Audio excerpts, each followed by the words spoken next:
नहमदहु व नसल्ली अला रसूलिल करीम अम्मा बाद फ़ाउज़ु बिल्लाहि मिनश शैतानिर रजीम बिस्मिल्लाहिर रहमानिर रहीम रब्बि इश्रह ली सदरी व यस्सिर ली अमरी वहलुल उक़दतम मिन लिसानी यफ़क़हू क़ौली रब्बि यस्सिर वला तुअस्सिर वतम्मिम बिल खैर आमीन या रब्बल आलमीन.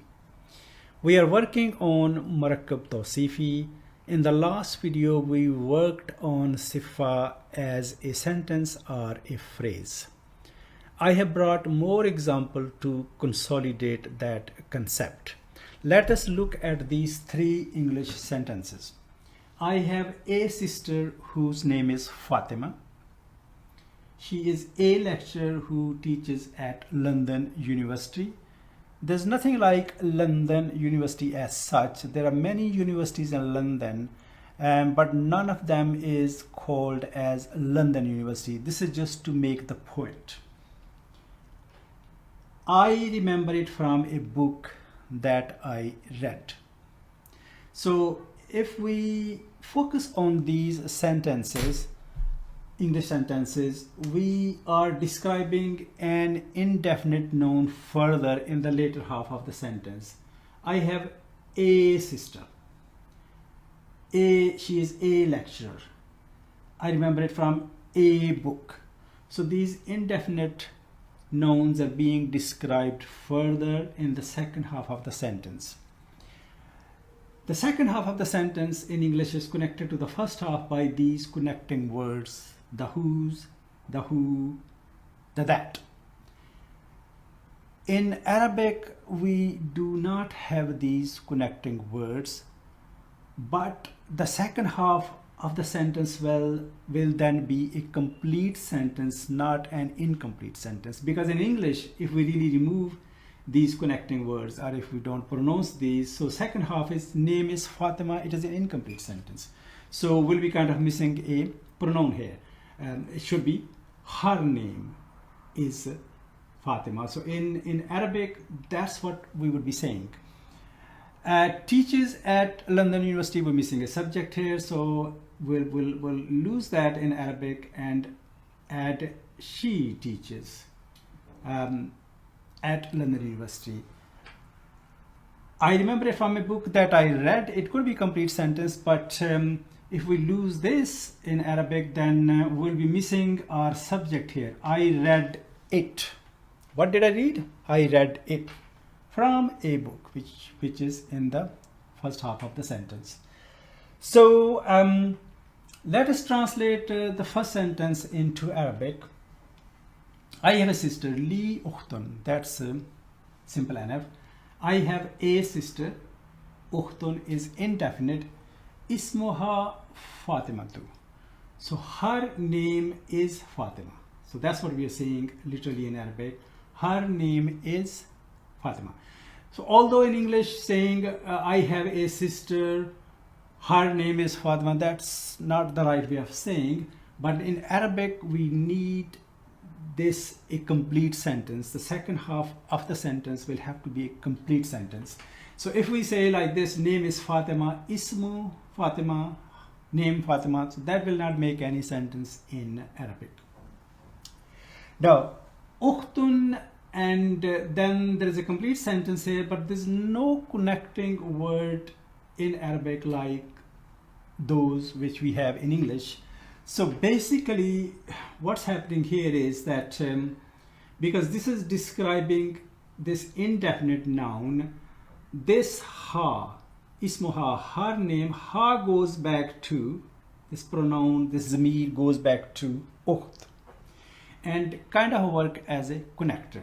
Because it works as a connector, it has to tally with ukht, with this precedent in both gender and number. For example, if we say ismuhu Fatimatu, so that will not work because hu is muzakkar and sister is muannas. If we say ismuhum or ismuhunna, feminine, plural, then again ukht is singular, so ismuhum or ismuhunna is also not going to work. So this pronoun which we have here has to tally both in number and gender with the precedent, the noun which is being described. So because we are describing this noun, so this is our mawsoof, and this whole jumla ismiya becomes our sifa. So mawsoof and sifa combine to make murakkab tawsifi. Second, she is a lecturer who teaches at London University. She is a lecturer or professor or teacher. Hiya ustazatun, indefinite.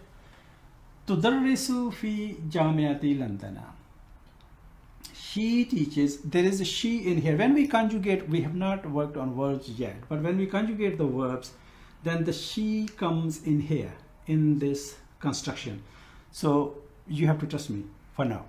So tudarrisu fi jamiati London. She teaches in London University. So that's our mawsoof, and the whole of this jumla fi'liya is our sifa. Mawsoof and sifa combine to make murakkab tawsifi. And if we go further here, hiya is a pronoun which is at the beginning of the sentence, and that easily qualifies to be mubtada. So that mubtada and this murakkab tawsifi is our khabar, so that becomes jumla ismiya khabariya. I remember it from a book that I read. I read it basically in Arabic, because we're going to lose that. So atazakkaruhu, I remember it. Min kitabin, from a book. Qara'tuhu, I read it. Qara'tuhu, I read it. So we have got this pronoun again here. So I read it, this pronoun goes back to kitab, because I read it from a book or in a book. So again here, this is working as a connector. Here, by the way, this conjugation she, that worked as a connector to ustaza. Here this is again working as a connector, goes back to kitab, and this time it is muzakkar, because book, kitab is muzakkar, ukht was muannas, we used ha. Here we are not going to use ha, here we are going to use qara'tuhu rather than qara'tuha, because this zamir will have to tally both in number and gender with this precedent which we're describing in the later half of the sentence. This fail, this is in the first revelation. Ikra, you read or read. Ikra, so that's fail amr. So when we conjugate, we keep that in mind as well, that what is the purpose of the fail. So in that case it will be qara'tu, I read. Ikra, you read. Ikra, read. Bismi rabbika allazi khalaq, khalaqal insana min alaq. So basically this is the first verb which has been used in Quran, and the second verb clearly is khalaqa. Let us look at an example from Quran. This is from Surah Ma'idah, ayah number 31. So that will be 531.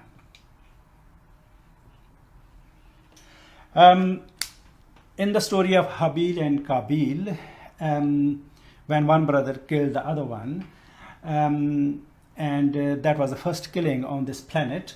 So he did not know, Qabil did not know what to do with the body of his brother. So faba'asallahu, Allah sent Ghuraban, a crow, indefinite, a crow, yabhasu fil ardi. Bahasa yabhasu means to search, to look for, and when you're digging the ground, in a way you're kind of searching, you're looking for something, and this is the masdar. So madi mudari masdar. So Allah sent a crow, yabhasu fil ardi. Literally it will be, if this is not here, he is digging the ground. So Allah sent a crow who started digging the ground. That's the translation in English is going to be. So here Ghuraban is our mawsoof, and this whole sentence, which is jumla fi'liya, is our sifa, and mawsoof and sifa combine to make murakkab tawsifi. Very good example of indefinite noun being described further in the later half of the sentence. This is not full ayah, this is part of ayah 31 of Surah Maida, which is Surah number 5. Subhanakallahumma wa bihamdika ashhadu an la ilaha illa anta astaghfiruka wa atubu ilaik.